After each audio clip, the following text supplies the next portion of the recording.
Praise the Lord. இன்னைக்கு நம்ம ஒரு சாட்சிய குறித்து பார்க்க போறோம். அது என்ன சாட்சி அப்படின்னா, நம்மளுக்கு எவ்வளோ பெரிய வியாதி வந்தாலுமே, அந்த வியாதியிலிருந்து கர்த்தர் நம்மள குணமாக்க வல்லவரா இருக்கிறாருங்க. இந்த வியாதி எப்பொழுதுமே நம்மளுடைய ஊழியத்திற்கு தடையா இருக்காது அப்படின்றத தான் நம்ம இன்னைக்கு சாட்சியில பார்க்க போறோம்.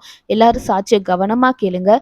கடைசி வரைக்கும் கேளுங்க. சகோதரர் அகஸ்டின் ஜெபக்குமார் அவர்களுடைய மனைவி சகோதரி ரூபலேகா அவர்களுடைய கால்ல சின்ன வயசுலயே எக்ஸிமான்ற நோயினால அவங்க ரொம்ப வேதனைப்பட்டு இருந்தாங்க.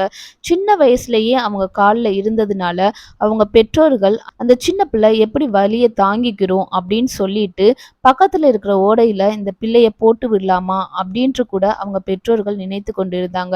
அவ்வளோ தூரம் அந்த எக்ஸிமா வியாதியினால அவங்க உடல் முழுதும் பாதிக்கப்பட்டு ரொம்பவே கஷ்டப்பட்டுட்டு இருந்தாங்க. சின்ன வயசுல இந்த மாதிரி எக்ஸிமா வியாதினால பாதிக்கப்பட்டு இருந்தாங்க. பெரியவங்களாகி கல்யாணம் முடிஞ்சிருச்சு. அதுக்கப்புறம் அவங்களுக்கு 3 குழந்தை பிறந்த பின்னாடி உடல் ரொம்பவே பலவீனமா போயிடுச்சுங்க. ஏன்னா 3 முறை ஆப்ரேஷன் பண்ணதுனால உடல் சோர்வு ரொம்ப இருந்துச்சு. உடம்பு வலி ரொம்ப இருந்தது.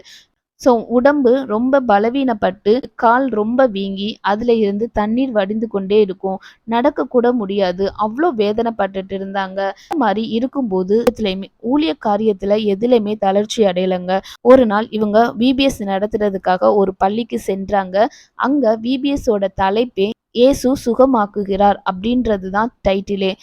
இந்த காரியத்தை இவங்க மனசுல வச்சுக்கிட்டு கண்டிப்பா இயேசு இந்த காரியத்துல இருந்து என்னை குணமாக்குவார் அப்படின்ட்டு விசுவாசிச்சு அந்த பள்ளிக்கு இவங்க சில கிலோமீட்டர் நடந்தே போய் அந்த விபிஎஸ் நடத்தி முடிச்சாங்க.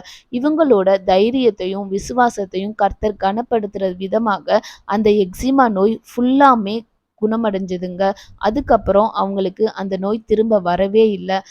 இந்த சாட்சியிலிருந்து நம்ம என்ன கத்துக்கலாம் அப்படின்னா, எந்த ஒரு வியாதியும் நம்மளோட ஊழியத்திற்கு தடையா இருக்காதுங்க.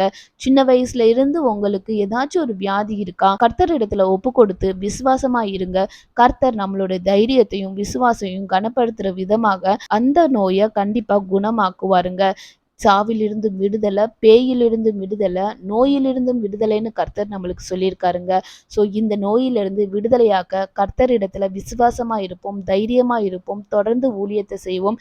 கர்த்தர் நம்மளை குணமாக்க வல்லவராய் இருக்கிறார். இந்த சாட்சி உங்களுக்கு பயனுள்ளதா இருந்துச்சு அப்படின்னா ஷேர் பண்ணுங்க. உங்க ஃபேமிலி சர்க்கிளுக்கு, ரிலேட்டிவ் சர்க்கிளுக்கு ஷேர் பண்ணுங்க. மறக்காம சப்ஸ்கிரைப் பண்ணுங்க. கர்த்தர் இந்த சாட்சியின் மூலமாக உங்களை ஆசீர்வதிப்பாராக. ஆமேன். God bless you. Jesus loves you.